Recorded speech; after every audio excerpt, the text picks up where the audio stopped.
Welcome, everybody, to the Assuminati podcast. Yeah, Assuminati. Golf clap. Yeah. Woo! We made it. Another week. This time we are in the decade of my childhood, I guess you could say, when we all kind of grew to be the people that we are today, the 90s. Woo! Yeah. The 90s. Love the 90s. Now think back to the previous episodes. We've hit the 60s, 70s, and 80s. And now we're in the 90s. Makes sense, right? 90s comes after the 80s. Pre-Y2K. This was a beautiful time. We were elementary, middle school. Or am I correct here? And then you were a couple decades out of high school, right, Matt? Is that right? I think Matt had a family by then. Oh, yeah. I was in high school in the mid-90s. Okay. Back in the 90s. In the early to mid-90s. Okay. We partied like it was 1999, indeed. So what we're going to do this week, we will give our picks once again for an album from the 90s we can listen to start to finish, front to back, and not skip one track. Again, to remind everybody, this is not the pick for the best album of all time from the 90s. This is just an album that we grew to love.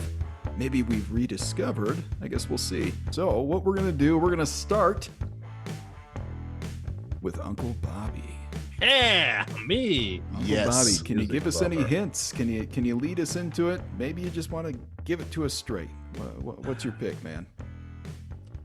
You know, I'm just going to give it to you straight. I'm not going to josh around with you this time. I'm not going to rickroll you. Garth Brooks. Yo! Okay. Okay. Yeah. So, Which album, though? You got any fun facts for us on Garth Brooks? well, fun facts, and this might be more of a conspiracy, but on Twitter, have you guys ever noticed that people like to ask Garth where the bodies are? Yes, I have noticed that. What's going on, man? I have don't not. know, but Okay. I'm just guessing he might be a serial killer with like 200 to 300 bodies in the backyard. I Does it see have that. to do with the Chris Gaines thing? I don't know. Okay. No, Just actually, throwing it out there. it started way back when he was going to go on a big beep stadium tour, and some comedians thought it would be fun to just ask him where the bodies were, and it caught on. Interesting. So That you is know those inter- darn I comedians. swear I've heard him talk about it too, but yeah, it's interesting, right? I've seen that Yeah. all over. I follow him on Twitter, Instagram, Facebook, blah, blah, blah. He's always doing some kind of a live show lately, especially during the pandemic, and I eat it up because he's my second or third favorite artist of all time. I mean, he's right up there. He owned the 90s, Robert. That's a Mhm. great pick. He sure Yeah, did. so I started out right at the beginning with his album No Fences. Ooh, nice pick. That's a great album. Oh. Yep. some would so- argue, Probably his some would best. argue that's his best. Some would argue. Yeah, I think it is his best. Released in August of 1990, Wow. sold over 18 million units, Wow, and that's was incredible. actually one of the fourth. It was the fourth best-selling album of the 90s in all music genres. People So- don't realize he took country to a worldwide elevation, right? I mean, He did. man, that's amazing. I mean, he's got a beautiful voice. I mean, I'm a man and I can feel comfortable saying that. But my wife always teases me when I turn on this album because it starts out, real strong with the thunder rolls. And do you guys know what that song is about? Especially if you pay attention to the third verse. Yeah. It's about cheating. It is. Uh-huh. So my wife likes to make fun of me that my favorite song is about a guy that's out cheating on his wife. Wow. So, Well, if the shoe fits. Huh. Right. well, It's a and I great have to song. reassure her that no way am I cheating because I wouldn't do this again. But when you look at that song, it's a story. He was a storyteller. That's what's missing in today's country music. Is Absolutely. Just, he knew how to tell a story, even if he didn't write the song. The way he delivered it. That Mhm. oh, And man. I think he gets that. I mean, Garth Brooks will tell you he was a big fan of Billy Joel, and Billy Joel's a great storyteller in his songs. So I think you get some of that in Garth Brooks' writings, in his songwriting skills. So good pick. Yeah. Well, and the sound effects in that song, amazing. When the thunder goes off. So I like to turn it on all the time. One of my favorite songs. But that album also has some other really good songs. Friends in Low Places. You know, I love singing along to that. And then if I want to go more into the, you know, I'm just kind of feeling chill, want to feel, you know, I guess good about myself, Unanswered Prayers. It's a good song. Beautiful. Personally reminds me of some of my girlfriends from high school and kind of reminisce back. And, you know, don't tell my wife I said this, but I'm glad I held out. We'll cut this part out. Yeah. Yeah. No, I'm happy I held out for her, but don't tell her that. So overall, Garth Brooks, love the guy, love listening to his music. I can turn it on anytime and listen to it. So that is my pick, and I'm sticking to it. I'm glad we finally got to where I could pull out some of my country. Excellent pick, Robert. Yeah, I think so. Garth Brooks back in the 90s too. I think he won Entertainer of the Year for several years, and you know, I've been to I think three Garth Brooks concerts back in the 90s when he came to Salt Lake, and you know, that's when he met Trisha. Well, it's not when he met Trisha Wood, but that's when they got married. He toured Match together. made in heaven. Right. Yeah. So I'm just looking at the list here. There's not a bad song on that entire album. No, they're all great choice. Arguably two of his, I think they are his two biggest hits, Thunder Rolls and Friends in Low Places. You got Wild Horses, Unanswered Prayers, Same Old Story, Mr. Blue, Two of a Kind, Working on a Full House, New Way to Fly, Wolves. I mean, you don't skip one of those. Absolutely. Yeah, just a fantastic album. Man. So some other things. So there's some things I really respect about Garth Brooks. One, when his kids were to a certain age, he said, "I'm exiting the business to raise my kids." You know, he's just now starting to get back into the concerts and things like that. So I really respect that. You know, also having all of his money probably made that pretty easy to do. But then the other thing I really respect about him, and also slightly despise, is he's willing to try out other things. But one of the things he tried, do you guys remember Chris Gaines? Yeah, absolutely. Yeah. So, you know, he went into the 90s real strong as Garth Brooks, and he exited the 90s as Chris Gaines. I don't think that was his stronger music, and I'm glad he went back to Garth Brooks. Well, you hear interviews from people out of Nashville. That was the Garth Brooks era. They call it the Garth Brooks era in Nashville. He was responsible. He owned it. He was responsible for a lot of people, most people's careers. He would take them on tour, make them famous. They'd turn around and be a megastar. Yeah. And then producers, songwriters, you name it. He was like his own little microeconomy right there in Nashville. Yeah. So he's a big deal. Man, Robert, great pick. I was hoping you would, and you did. You came through. You know, I had to bring my country roots out. Love it. You know, it was this or the ladies that sing "I'm a Barbie Girl." So okay. I think I chose right. Is that NSYNC? Did they? No, not NSYNC. No, they didn't do Barbie Girl. Who am I thinking? Spice Girls. My wife's gonna kill me. Yeah. Okay. Yep. It wasn't the Britney Spears or her jam or the NSYNCs or the Backstreet Boys. Yeah, I didn't do the boy bands. Okay. They 98 Degrees. 98 Degrees. That was a big part of the 90s. I'm glad we at least mentioned those people. But country, I think that's the best decade for country. I might be biased, but there's so many other country artists you could have picked as well on top of Garth. So good pick. Cool. Great pick. Moving on. Matty Poo, what you got for us, man? All right, I'm going to read some lyrics, and you can tell me, you know, jump in here with who you think the artist is. Okay, I'm going to go Robert style on this one. Yeah, I hope you sing it as well as I do. I'm not going to sing it. I'm just going to read the lyrics. Okay. You did spoken word, sir. Okay. Okay. So here goes. I was in love with a girl on LSD. She'd see things I'd never see. She broadened her perspective. Then I got more selective. I was in love with a girl on LSD. Through ecstasy, crystal meth, and glue, I found no drug that compares to you. All these pills, all this weed, I don't know just what I need. I feel like you've introduced me to this before. I can't think of the album, but it's Mr. Petty, is it not? Yeah, Tom Petty. Yes. Tom Petty. Which album though? I'm blanking. It's the Wildflowers album. Oh, okay.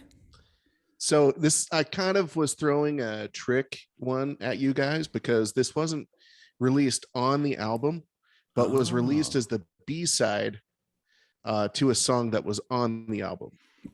It was the B-side to "You Don't Know How It Feels" in 1994, okay. which was all part of the Wildflowers album. But Warner Brothers would not allow Tom Petty to release this as an A-side. Well, for it's some a little reason. risque. I mean, Petty, the man. 60s, it might have flown. The song's called "Girl on LSD," and if you haven't heard it, it's really it's kind of a silly song, but it's awesome. I want to say we were golfing one day and you pulled that out, and it stuck with me for some reason. Yeah, I didn't know it was associated with any album, so I'm glad to learn that. His hits in the 90s, come on. Yeah, so I went back and forth. There were two Tom Petty albums that I had on my list initially. The other one is the "She's the One" soundtrack that he made for the movie She's the One. Huh. Excellent album.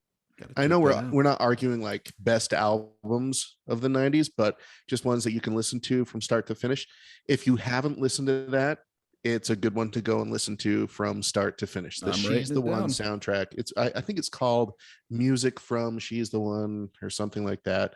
I'm writing it down, sir. "She's the One" was a kind of one of those cheesy night. The movie is terrible, but the songs are great. Okay. So I think Jennifer Aniston is in that with, I don't know, some other dude, some other B-list actors. Wow. So what album are you actually Not that picking? I hate, but you sold me on watching the movie. No, don't watch the movie. Just go get the I'm skipping the album. Music. Just listen to Tom Petty. No, the album is the Wildflowers album. Okay. So that's what I'm going. That's my official pick, Wildflowers. Okay. Tell us about it. Yeah, so this was the first in a series of, I think, 3 albums produced by Rick Rubin. Yes. And so, Rick Rubin, we all know from, most recently the Paul McCartney interviews on Netflix, which is awesome. So good. Shout to that, I guess. But what else is on? I mean, there's a ton of songs on that album, right? I mean, I named a couple. "You Don't Know How It Feels," "You Wreck Me" is on that. "Time to Move On," Wildflowers, the song.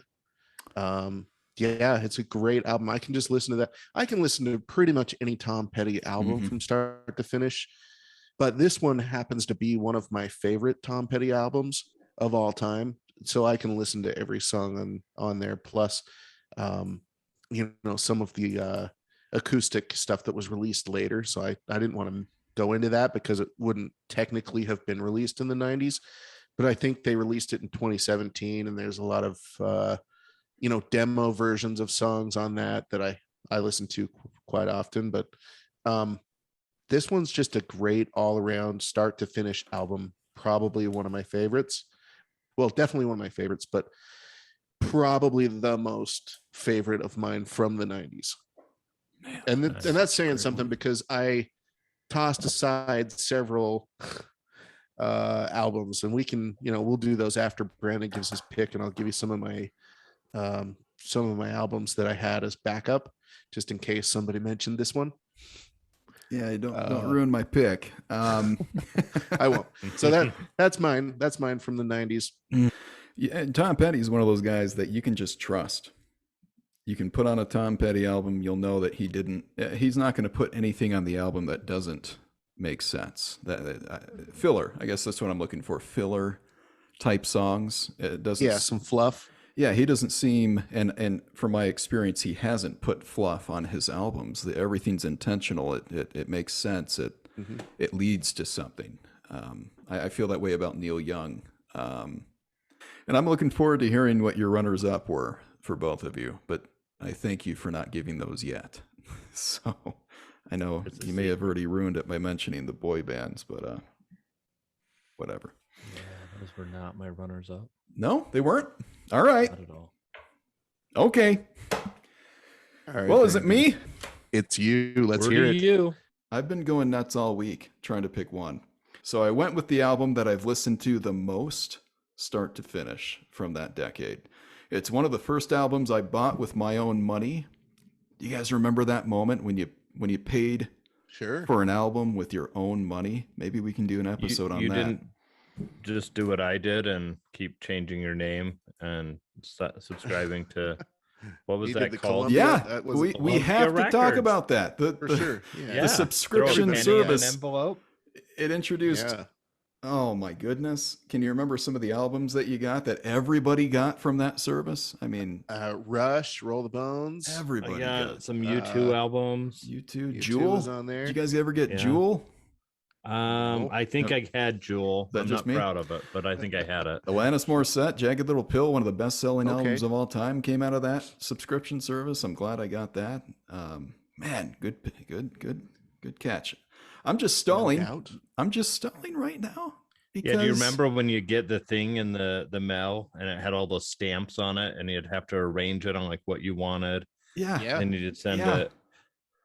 20 I don't know albums how for a that was penny. a winning Yeah. money proposition for those guys because I went through at least 5 to 10 different versions and different names. The 20 albums That's for how a I buck. built my Yeah. entire albums. Yeah. I think it was a penny, wasn't it? Penny. You just have it to was like a send us Some of penny. them were a penny. But then Right. they'd get you into a subscription service. That's how they made their money. You just had to and cancel it. You just had to cancel properly back before the internets. Okay, I'm going to play a little chord. I'm just going to play one chord on the guitar and see if you guys can get it. You ready? All right. Okay. Yep. Okay. Ready. Is this the actual key that it's in? Yep. Okay. I'm going to hide my hand so you can't see what chord I'm making.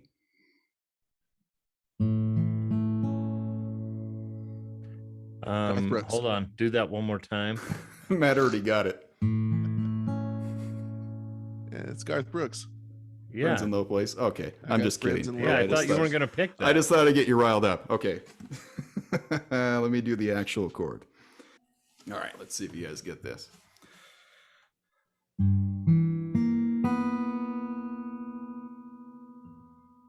Weezer. Sweater. Yes! Good one. I forgot about Weezer.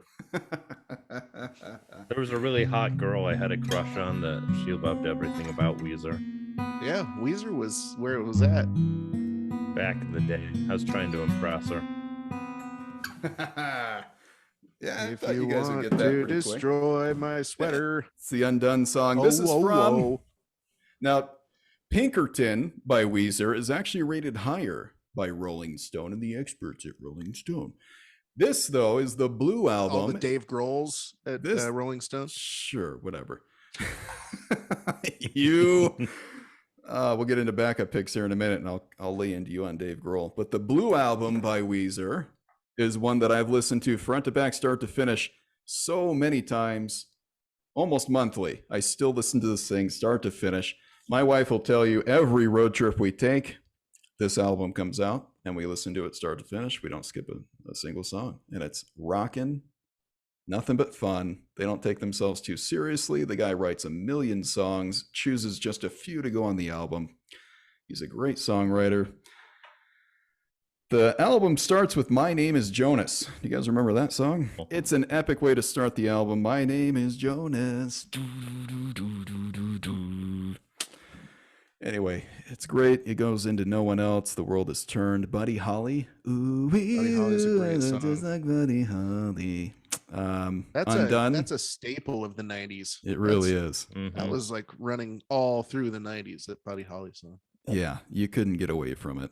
That whole album, if you haven't listened to it in a while, go revisit it. You won't skip one track. You're going to like what you hear. I guarantee it. Surf Wives Yeah. America. Oh, that's Say It Ain't So. Only in Dreams is the last track. That's the one. That's an 8-minute epic. Only in Dreams. The 9th track on the on the album is Holiday. You remember that song?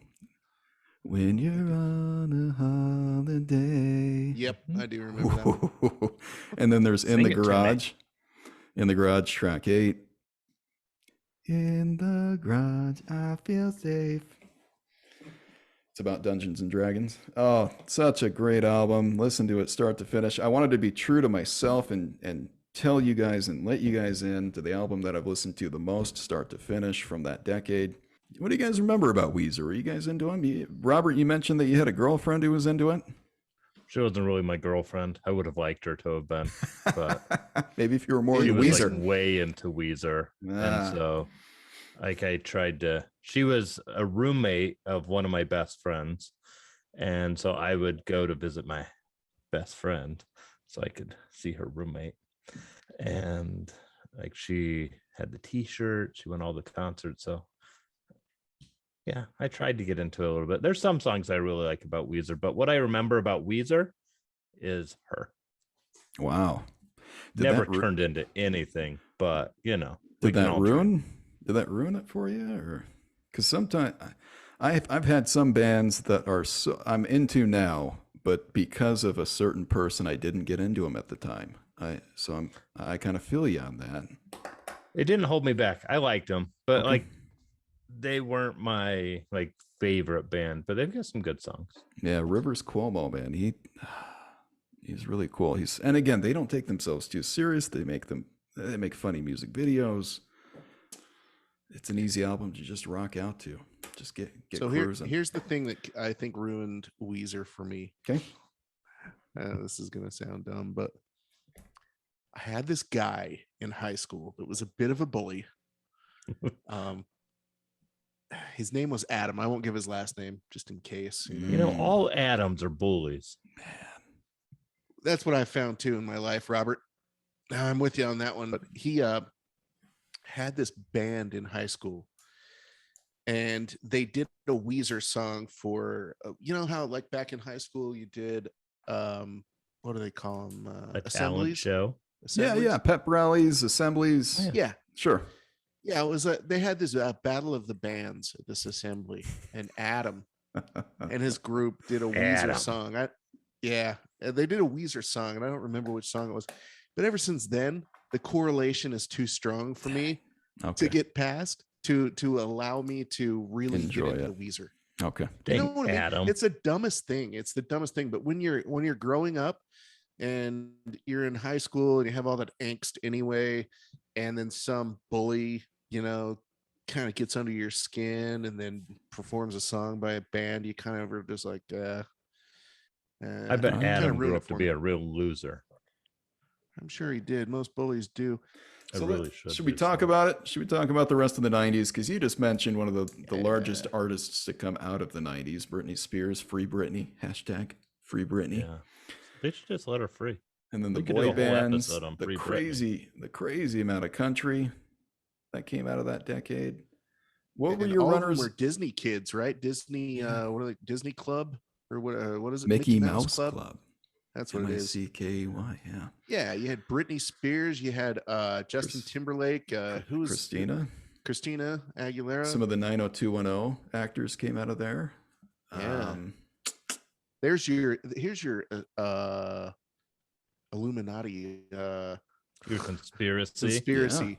Yeah. All those Disney kids making it big, you know, that must be some club. Maybe there were some deals. That is some club. Mickey Mouse truly did have a club. So let's get on a lighter note here. Robert, what were your close runners up? We're gonna go with Trisha Yearwood. Yes. Okay. That's a great pick. She has some powerful vocals. Yep. She's awesome. Yeah, so she's got some good songs. You know, her album under the name of Trisha Yearwood. It's got some really good songs on it. You know, She's in Love with the Boy. That's What I Like About You. It's super fun watching her and Garth do the Facebook Live videos, and she tours with him now. And she's a heck of a cook. She is. She's got a great cooking show. Yep. I've got the Trisha Yearwood cookbook. Yeah. Any other close runners up? Well, you know, the Spice Girls. Yeah. You know, that's up there. I knew you would. Yeah. The only reason I'll say it is, you know, back in high school, around homecoming, the girls would do the powder puff game? Yeah. The guys would be the cheerleaders or whatever. Well, I was a guy stepper, you know, taking the high steppers. I'm gonna and need we see some danced to I'm a Barbie pictures. Girl. Okay. And so every time I see a homecoming game, I just remember me dancing to I'm a Barbie Girl. Ooh. And Prove it was a good time. I know. I need proof of this. We need proof. There were not video cameras back then. So yes, there were. I don't think there were. No, they were reel to reels, right? I mean, they had to. Yep. Yeah, where I grew up, like TV and all those electronics just weren't really a thing. I didn't have a cell phone when I was in high school. Super 8 cameras. Okay. Yeah, Super 8. Yeah. All right. So if there is a video of it, I don't know where it would be. Spice Girls. So while we're still on country, I have one. Okay. This was legit in my list of 10 that I whittled down to. Legit. All right, bring it on. Okay, you ready for this? Black Hawk. Okay, you had mentioned this before. Black Hawk, their first album. That's a good one. So those guys are awesome. 3 songwriters, I think all from the Nashville area, decided to get together instead of trying to make it on their own. Awesome stuff. That's great. Yeah. Black Hawk. Any other? Oh my gosh. Tons. What were your other? That was my country. Yeah, that was what were your my other country runners one. up? So I had a couple of REM albums. Yeah. REM was big. Out of Time and Automatic for the People. Automatic for the People. Yep. Counting Crows, Recovering Satellites is one of my favorite all I'm glad time. you mentioned that one. Yep. Yeah, those guys are awesome. Alice in Chains, Dirt, and Collective Soul. Dosage. There we go. Dosage is one of my favorite albums of all time. That is. Yeah. And it's got the hidden song in the end. Great album. Metallica. I can't believe you didn't pick this. I do Brandon. love Metallica. They were number 3. They were my number 3. I thought you would probably pick that, but Yep. That's one of my favorite Metallica albums. People thought they sold out and went soft and all that stuff with this album. but Yep. not me. I was a lover of the Black Album. Still am. Enter Sandman, The Unforgiven. Come on. Yeah. Like there's the original Unforgiven. So much on there. Oh man. Every song. Yeah. Those guys were awesome. I had Green Day, Dookie. I had Guns N' Roses, Use Your Illusion 1 and 2. Okay. 2 in the same year, right? 1 and 2. Yeah. Yeah. And I had Smashing Pumpkins. The Melancholy or both. Okay. I had Siamese Dream Yeah. as my number 1, and then Melancholy and the Infinite Sadness for my second. Great. I love the Pumpkins. Oh, Pumpkins are my band. Too. Man, I'm with you on that. Yep, There you go. Those were all mine. My third runner-up was the Black Album. That was an easy choice for me. My number 2. Number two. Fugees, The Score. Check them out. That's a start to finish album. That is a start to finish album. How many mics? Fuji probably apples. I like a Fuji apple. Right. Fugees. Fugees. What's the album? Is it like the film? The Score. The Score. Yeah. Score. Okay. How Many Mics is probably my favorite song on that, but you'll probably know it for Strumming My Pain with His Fingers. Strumming my pain with his finger, which is a song that they sampled. The original song was actually about Don McLean. A person went to a Don McLean concert, listened to him sing American Pie, and made that song. The Fugees sampled that, and as hip hop often does. And but it's Wyclef going on. Yeah, it's Wyclef Jean. Lauryn Hill, who went on to do her own thing. She married one of Bob Marley's kids, and disappeared for for a while. Anyway, The Score, Fugees, start to finish, awesome album. And then all the country albums, all the hip hop that came out of this decade. This is the best decade, in my opinion, for country and hip hop. It started off with, I think, your favorite artist, Matt, Vanilla. Yes. Little Vanilla Ice, yeah. Ice, baby. Yeah, okay. Ice, baby. What year was that? Collaborate and listen. Yes. 91. 91. Speaking of stop, there was also Hammer Time. Yes, MC Hammer. Ooh. Also in the same time. In the same year. And then it just kept going. You name a hip hop artist, they had a big album in the 90s. Tupac, Biggie. You had the start of Mr. Slim Shady, all this not safe for work stuff that came out of the 90s. And we had Red Hot Chili Peppers getting red hot in the 90s. We had one of the, I think it's a top 10 selling album of all time as well, Hootie and the Blowfish. What you guys got on Hootie and the Cracked Rearview Mirror? Cracked Rear me some Hootie. Yeah. Hootie and the Blowfish were where it was at for a long time. Those guys were awesome. Who owned that album? Darius Rucker. Yeah. I owned it several times. Oh yeah. Hootie was great. That we haven't mentioned yet was the Wallflowers. Yes. I like those guys. Jacob Dylan. Yeah. Yeah. Very good. I think he's in Echo in the Canyon.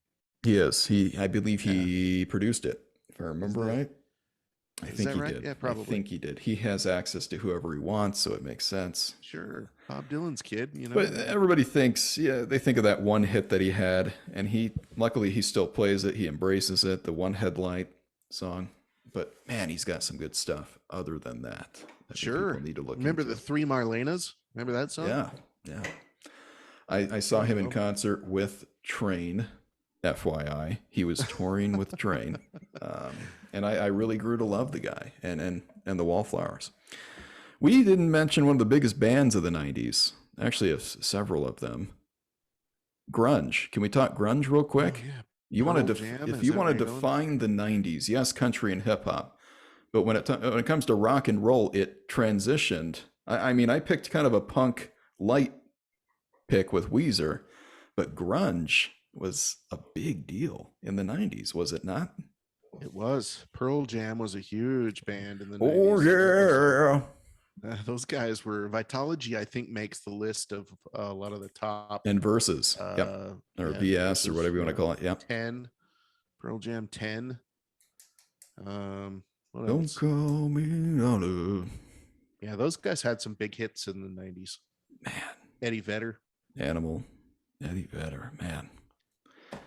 And I grunge. Nobody who knows me knew that I went through a Pearl Jam phase. I didn't reveal it to anybody. I was kind of not. You were in the closet. I was in the closet. Yeah, I guess that's a good way to put it. When did you come out? I was in the closet on Pearl Jam. I haven't. This is the first time anybody has ever heard me say that. This is the unveiling party. This is it. It was just one of those things with Eddie Vedder's voice. I felt like people mocked him relentlessly, and then there was a cult following that I didn't really appreciate. I didn't identify with. But man, their music is awesome. I've always loved them. I listen to them on streaming services left and right. I've even owned some of their albums. That's something not everybody knows as well. I don't think anybody knows about me until now. So I went through a Pearl Jam phase. That's it. That's all. And I still am. I had fun listening to them once again. Hey, it's good stuff. There's no problem with Pearl Jam at all. I love Pearl Jam. So how about the other big hitter, heavy hitter in grunge? And you're going to go Nirvana? And the conspiracy that is currently unveiling itself in today's headlines. Nirvana, yeah. True. So the most famous album, Nevermind, often looked at as one of the greatest rock albums of all time. It often enters the top 10 list of, I guess it depends on what list you're looking at. They are often a top 10 rock band of all time as well. Again, it depends on who you're talking to. Sure. The cover, Robert, are you familiar with the cover? I'm not going to put it up here because it's a naked baby swimming in a swimming pool. Do you remember that album cover?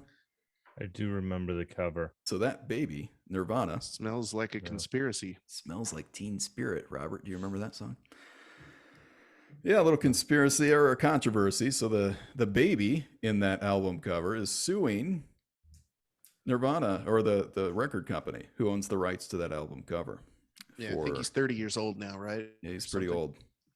So he's suing them for psychological damage, promoting child pornography. Mm-hmm. Yeah, there's 3 or 4 charges. But it will all be okay if they pay him several $1 million. And he was fine. So here's the thing. What I read is this guy has taken several photos since then of himself in a pool in the same pose since then, and never had a real problem with it until all of a sudden in 2021. He's got a problem enough to sue them, and so he's going after members of of Nirvana, Dave Grohl, and the other guy. And the company. Yeah, and Courtney, company. he's going after Courtney Love's estate, Cobain. But if you really want a conspiracy, Brandon, Kurt Cobain did not there it is. kill himself. That's what I was hoping this would go this route. Yeah, I mean that thing mentioned previous is just more controversial. This is true conspiracy. This is something that you can dive into. I believe there's a couple documentaries on YouTube. For sure. If you Google Kurt Cobain murdered or set up, or I'm sure you'll be able to find it pretty easy. And then a lot of people think and are convinced that Courtney was behind it, convinced him to do it, or set it up to look. She had something to do with it, but he absolutely did not kill himself. So Matt, sounds like you're convinced one way. I'm convinced. Yep. Okay. I've seen 3 different documentaries on both sides, and the evidence is compelling enough to make me believe that he didn't kill himself. And then you throw somebody like Courtney Love into the mix, and she definitely didn't make it any better. And you just can't help. She's unstable. You just can't help but think she accelerated the problem, and she had something to do with it. So, all right. Well, today on the Assuminati podcast, we talked about the 90s music. The 90s was the era of how we came to be the men we are today. So we range from, Garth Brooks, and we talked about some Tom Petty, and then we talked about some other brand that Brandon talked about that I already forgot. But Weezer, that's one, about my sweater. So subscribe, tell your friends, come back next week where we'll have something else to talk about. The end. Yay. Bye. Bye.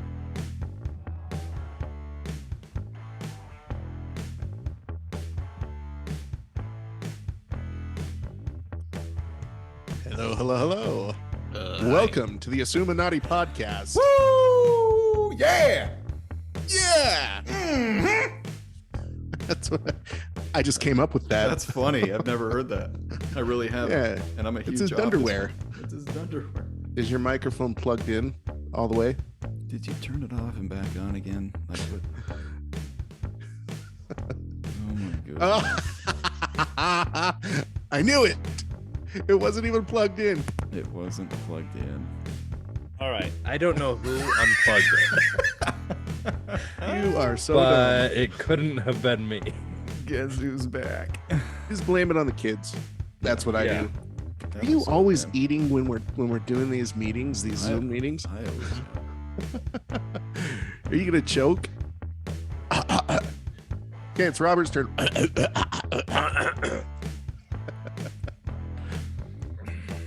I too loud? Not at all, Uncle Bobby. Your voice is like chocolate, melted chocolate. Yeah, we need. You know what I mean? It's silky smooth need It and more warm. was a Bobby. snowball. I was gonna group that with train, but I decided to spare your spare your feelings on that. Save it for the guilty pleasure episode. Okay.